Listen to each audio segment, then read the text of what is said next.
നമസ്കാരം, news prime മലയാളത്തിലേക്ക് സ്വാഗതം. മദ്യനയ അഴിമതി കേസുമായി ബന്ധപ്പെട്ട് അരവിന്ദ് കെജ്രിവാൾ എന്ന ഡൽഹി മുഖ്യമന്ത്രിക്ക് ജാമ്യം ലഭിച്ചതോടുകൂടി ഇ.ഡി. വെട്ടിലായിരിക്കുകയാണ്. ഇ.ഡിക്ക് മാത്രമല്ല, ഈ വിഷയവുമായി ബന്ധപ്പെട്ട് വലിയ രീതിയിലുള്ള രാഷ്ട്രീയ കളി കളിച്ച ബി.ജെ.പി. നേതൃത്വത്തിന് തന്നെ അങ്കലാപ്പാണ്. ബി.ജെ.പിക്ക് അറിയാം, കെജ്രിവാൾ പുറത്തേക്ക് ഇറങ്ങിയാൽ വലിയ രീതിയിൽ ഹരിയാനയിലെ തെരഞ്ഞെടുപ്പിലെ അത് ബാധിക്കും എന്നുള്ളത്. നമുക്കറിയാം, ഹരിയാനയിലെ നിയമസഭാ തെരഞ്ഞെടുപ്പ് നടക്കാനിരിക്കുന്നത് 2024 ഒക്ടോബറിലാണ്.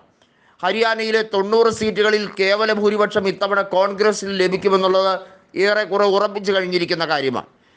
ഇത്തവണ ഹരിയാനയിലെ 5 ലോക്സഭാ സീറ്റുകൾ ബി.ജെ.പിയിൽ നിന്നും പിടിച്ചെടുത്തു.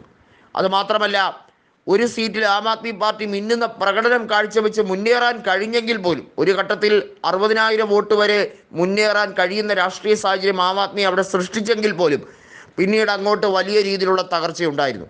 21,000 വോട്ടുകൾക്കായിരുന്നു കുരുക്ഷേത്രയിൽ ബി.ജെ.പി. ആം ആദ്മി പാർട്ടി നേതാവിനെ പരാജയപ്പെടുത്തിയത്. ആം ആദ്മിക്ക് ഒരു സീറ്റ് വിട്ടു നൽകുകയും ബാക്കി 9 സീറ്റുകളിലുമാണ് 10 സീറ്റുകൾ മൊത്തമുള്ള ഹരിയാനയിൽ ലോക്സഭാ സീറ്റിൽ കോൺഗ്രസും ആം ആദ്മിയും തമ്മിൽ ധാരണയായത്. ആം ആദ്മിയും കോൺഗ്രസ് തമ്മിലുള്ള ധാരണ ഇനിയും മുന്നോട്ട് പോകും എന്നും, നിയമസഭാ തെരഞ്ഞെടുപ്പിൽ ആം ആദ്മിക്ക് 5 മുതൽ 6 സീറ്റ് വരെ നൽകും എന്നുള്ള ഒരു രീതിയിലേക്കാണ് ഭൂപിന്ദർ സിംഗ് ഹൂഡ പ്രഖ്യാപിച്ചിരിക്കുന്നത്. കോൺഗ്രസും ആം ആദ്മി സഖ്യവും ചേർന്നുകൊണ്ടുള്ള ഒരു മുന്നേറ്റം ഹരിയാനയുടെ രാഷ്ട്രീയ സാഹചര്യത്തിൽ ഉണ്ടാകുമെന്നും അത് തീർച്ചയായും ഹരിയാനയിൽ മാറ്റമുണ്ടാക്കുമെന്നും പറഞ്ഞിരിക്കുകയാണ്. നമുക്കറിയാം, ഡൽഹിയിലെ ജലവകുപ്പ് മന്ത്രിയായിട്ടുള്ള അതിഷി അവർ കൃത്യമായി പറയുന്നുണ്ട്, അതിരൂക്ഷമായിട്ടുള്ള ക്ഷാമമാണ് ഡൽഹി ജനത കുടിവെള്ള പ്രശ്നവുമായി ബന്ധപ്പെട്ട് അനുഭവിക്കുന്നത്.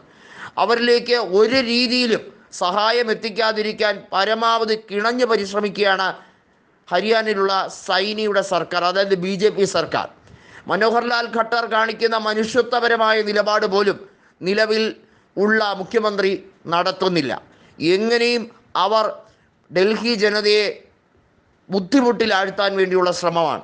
ബി.ജെ.പി. ഇതര സർക്കാരാണ് ഡൽഹിയിൽ ഭരിക്കുന്നത് എന്നതുകൊണ്ട് തന്നെ ഡൽഹിയിലെ ജനതയ്ക്ക് ബുദ്ധിമുട്ടുണ്ടാക്കുക എന്നുള്ളതാണ് നിലവിലെ പ്രധാനപ്പെട്ട ലക്ഷ്യം.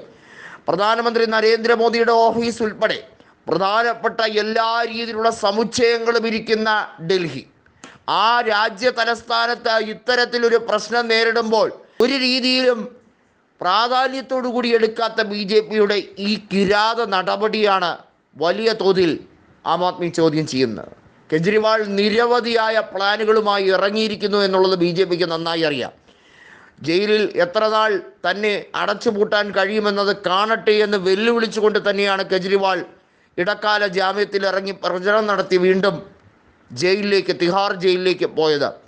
ഇക്കുറി പൂർണ്ണമായ ശക്തി സംഭരിച്ചുകൊണ്ടുള്ള കെജ്രിവാളിൻ്റെ ഒരു രണ്ടാം വരവ് തന്നെയായിരിക്കും. ഇതിൽ ബി.ജെ.പി. വിങ്ങിപ്പൊട്ടും എന്നുള്ള കാര്യത്തിൽ സംശയമില്ല. ബി.ജെ.പി. അടപടലം തേഞ്ഞു എന്ന് പറയുന്നതായിരിക്കും വാസ്തവം.